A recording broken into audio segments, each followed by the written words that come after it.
So I came across a video from another YouTuber called Large Man Abroad, and he's talking about the collapse of US tourism.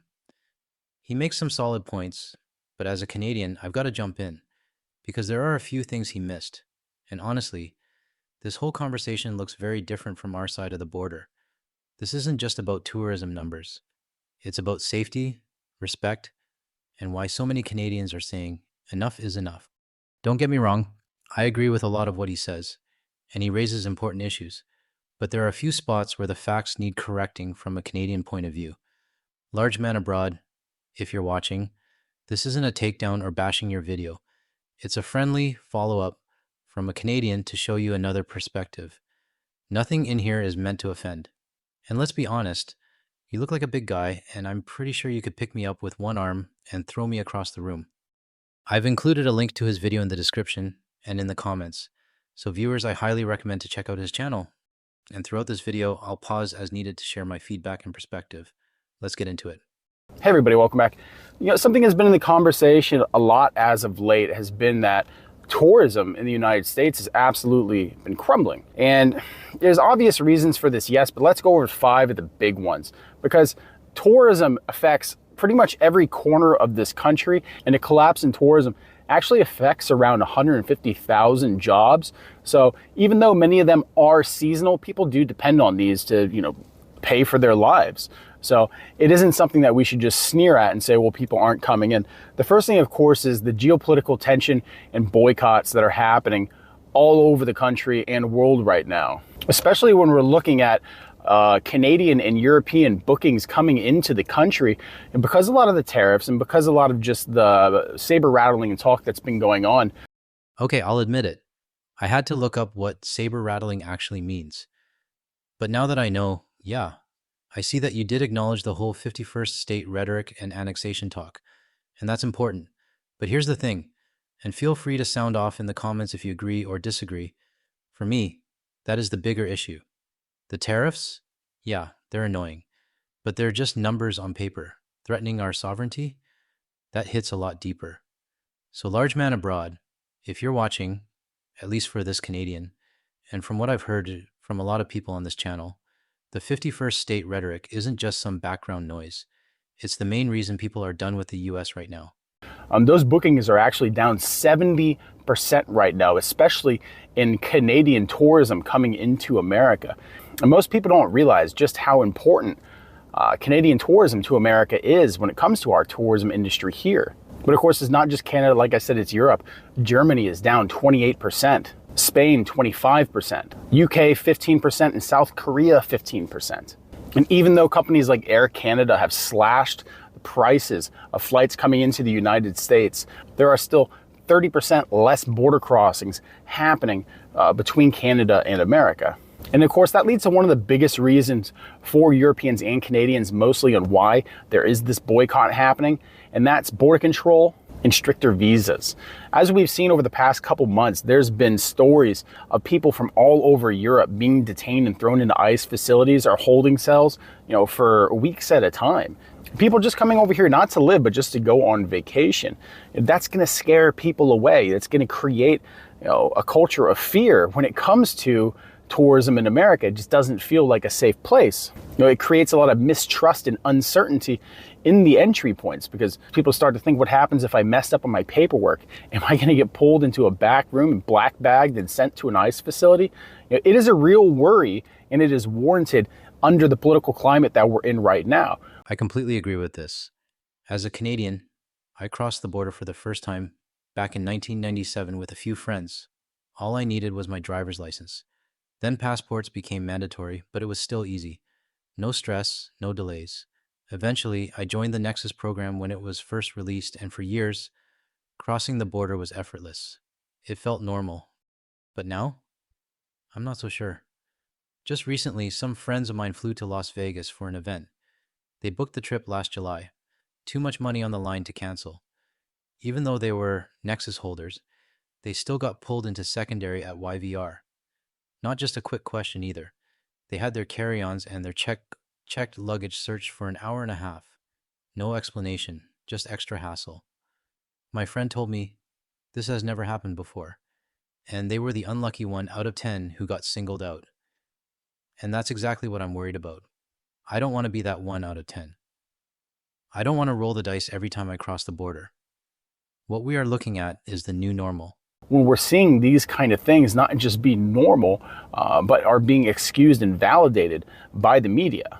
And of course, like I said, this affects local economies all over the country. It's not just the big cities like New York, Miami. You're talking about smaller towns that rely on tourism, whether it's small towns in Wyoming, small towns in Vermont. In Vermont right now, the tourism industry there has just been absolutely hammered.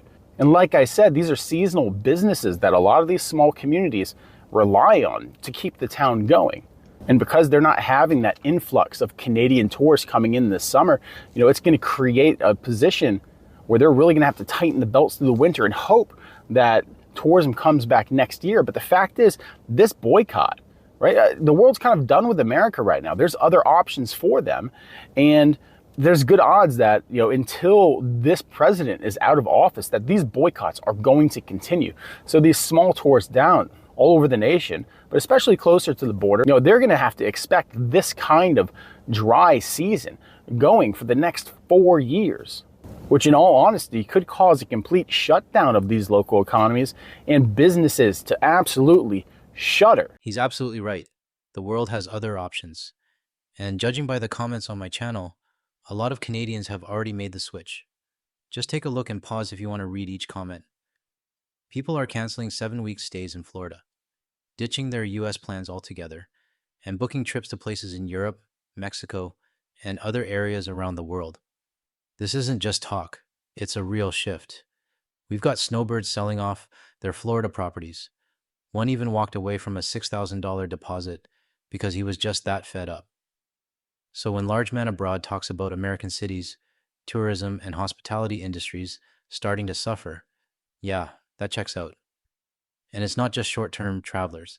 It's the long-term, winter-escaping Canadians who are packing up and leaving for good. The truth is, these towns rely on us. But why would we want to visit when MAGA supporters are out there telling Canadians to go home, that we're not needed? The third reason, of course, is a strong US dollar and rising cost. If you've traveled in the United States, we just got done with a road trip where we drove from our house in Ohio to Hilton Head, South Carolina, then to Nashville, Tennessee, and back. And I can tell you right now that for a family, you're looking to spend about $500 a day just to travel. And that's not even at these destinations. And the prices there, because they're in tourist zones, are also going to be inflated. It creates an environment where it's just unfeasible to support that kind of travel domestically in the United States. So think about people coming in internationally. If you're from a country like Canada, where the Canadian dollar is far weaker than the US dollar, of course, it's going to price out a lot of tourists from actually being able to travel in the United States. But not just Canada, of course, that's people all over the world. Though the dollar to Americans may be getting weaker in relation to other currencies, it's actually holding pretty strong. So the cost here, while they're expensive to us, the rising costs hit us hard. If you're a tourist coming into America, you're getting absolutely slammed. This is draining your pocketbook hard. Sorry, Mr. Large Man Abroad. I need to correct you on something. You mentioned the dollar being a reason why Canadians aren't heading to the US anymore. But that doesn't hold up. Not from this side of the border. I'm not here to argue about domestic travel costs in the States. That's your territory. But when it comes to Canadian travelers using the exchange rate as an excuse, that's just not it. I checked the Canadian to USD rate using ChatGPT. June 2025 is basically identical to June 2024. There hasn't been some massive shift. And last year, Canadians were still coming down despite the currency exchange. Still spending. Still vacationing in the US. Hell, I went to Las Vegas last year despite the exchange rate. No one in the US was complaining about the lack of Canadian tourists. So what's different now? We don't need anything they have. The difference this year is this orange idiot who took office on January 20th, 2025. And since then, he's the reason Canadians aren't coming back, not the exchange rate. If you really want to see why the weak Canadian dollar argument doesn't hold up, just look at the numbers. Compare the Canadian dollar to the US dollar, and now compare it to the euro. We're getting even less value when we go to Europe, and yet Canadians are still flying to Italy, to France, to Portugal. We're spending our money over there without hesitation. So if it was just about currency, we'd be avoiding Europe too. But we're not. That tells me Canadians are still traveling. We're just choosing countries that don't treat us like shit at the border or threaten our sovereignty every time a microphone is in front of a podium. Like I said, tourism dependent workers, people who work at hotels, people who work at restaurants in states like California, Nevada, Florida, they're seeing huge decreases in bookings and events through pretty much every sector of their economy. And what happens with this when these start to go down, they start to cut jobs to save money so they can actually be in business next year, praying that tourism is going to return. That brings us to number 4, of course, and this kind of goes off of one of the earlier points. We're just talking about political image and safety concerns. When people look at America now, there's a recent Pew Research poll done where America was actually seen as a very unsafe and uncertain location to travel to. And that bodes very unwell for the tourism industry as a whole. And like I said, when we're talking about these high-profile deportations and arrests that have been done on tourists, it just creates a situation where people don't want to come to the United States. They'd rather search out other more affordable options where they don't have to worry about being black bagged by ICE. Of course, when we're looking at New York City, for instance, you're looking at 3 million less travelers this year. That's a multi-billion-dollar loss in the tourist industry. So again, a place like New York, which expects a high flow of tourists, has a ton of businesses that are reliant on those numbers. But if they're not coming in, these small businesses are suffering. Because when you're talking about a big city like that losing multi-billion dollars, a lot of the taxes that come from tourism that go into infrastructure, that go into schools, that go into medical services, those are being cut short as well, which means that in those sectors as well, when you're talking about teachers, when you're talking about doctors, you're going to be seeing cuts from these very important employees, just so these industries can really stay afloat. And like I said, this entire situation has really caused a complete shift in the tourism industry, and it's just leaving Americans out of it. Like, tourism in America is dying. It's dying. But in other parts of the world, because of that, because people are shifting, because they still want to go on summer trips, people still want to go explore the world and live their lives, they're just not going to do it in America anymore. So what you're seeing is, like, travel bookings between America going into Canada are up 221% right now, as it's seen as just a safer, more affordable, more attractive destination than a lot of the places that people usually go into America. This is true. Americans are still welcome in Canada, as long as you're not showing up with a red hat or spouting MAGA bullshit. And you're right, Canada is the safer destination right now. Even Frank, one of our commenters and an American citizen, said he's spending his tourist dollars here instead of in his own country. And you know what? In Canada, Frank won't get his phone searched. He won't be detained. He won't be treated like a threat just for showing up. Way to go, Frank. We welcome you. That are too expensive, have too much crime, and too much of a risk of being caught up by Border Patrol and whatever policy is happening at the moment. Other than Canada, when you're looking at a lot of the Asian and European travelers, you're seeing Japan, South Korea, Italy are getting huge boost in tourism right now. And like I said, those are tourists that you would usually normally come to America. But in these countries, even a country like South Korea, which is expensive, a country like Japan, which is expensive, it's just not as expensive as it is in America. And even though there are hard travel restrictions to a country like Japan, when it comes to a lot of other countries, it's still seen as a safer, more attractive offer than the US is right now. And of course, the consequences to all this right now is a $23 billion loss in domestic profits that come from tourism, and all the taxes that come in from that. Large man abroad is right. Countries that wouldn't usually compete with the US for tourism are now thriving. Canadians are heading to Europe, Asia, Central, and South America. Europeans are doing the same, and skipping the US too. Why? Because these destinations are safer, more welcoming, and you don't have to play border roulette, wondering if you said the wrong thing or if the border guard doesn't like your last name. I'm going to cut his video here, because the rest dives into domestic job issues and affordability. And that's not really the focus of this channel. If you want to watch the full thing, I'll leave his video linked in the description and pinned comment. Now, credit where it's due though. Large Man Abroad brought up some strong points. He gets it. Maybe not all of it, let's say 60%, but that's still better than most, Because from outside the US, watching the chaos unfold under Trump 2.0, this isn't just about tariffs or borders, and it sure as hell isn't about currency. That excuse has been debunked. This is about something bigger.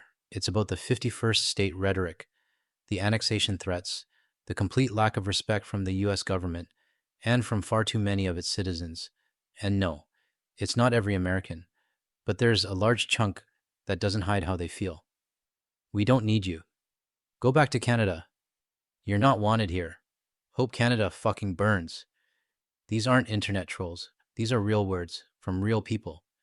Back in 2010, I drove down to Bellingham for my usual Costco and Trader Joe's run. When I got back to my car, and others with BC plates, there were notes left on our windshields. Go back to fucking Canada. Back then, I shrugged it off. Now, it feels like that was just the beginning. And it makes you wonder, why would we spend our money in a country that clearly doesn't want us? Mr. Largeman Abroad, I appreciate your video and your willingness to see what's really going on. I hope my take provides you with some insight on what your neighbors from the north are really thinking and what is really bothering us as a nation.